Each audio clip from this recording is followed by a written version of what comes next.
Gloire soit rendue à Dieu.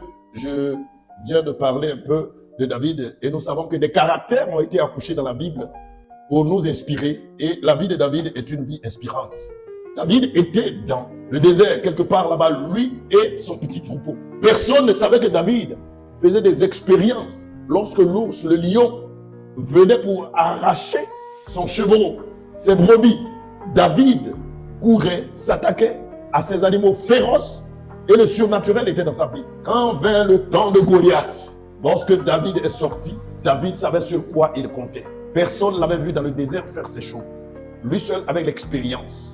Il avait le secret de sa commission, qu'il ne pouvait pas mourir, que le Dieu qui l'a gardé des pattes de l'ours et de la gueule du lion allait encore le sortir victorieux, surtout qu'il s'agit du peuple d'Israël.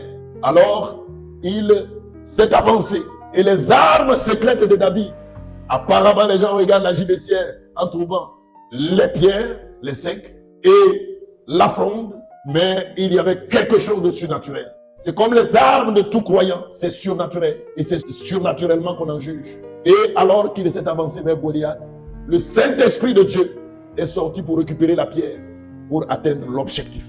Car l'objectif c'était de tuer Goliath. Et c'est Dieu qui a tué Goliath. Non pas ce que les gens pouvaient voir, mais au-delà, vous voyez, de ce que les gens pouvaient voir, dans l'invisible, derrière la scène, il y avait le Dieu invisible qui avait accompli la mission. Et c'est pourquoi j'appelle chaque enfant de Dieu de faire cette expérience avec le Dieu surnaturel invisible qui souvent se manifeste par un homme que les gens pouvaient voir, David contre Goliath, mais que c'est lui qui accomplit la mission. C'est important. Les armes de David, c'était Dieu, le divin sauveur.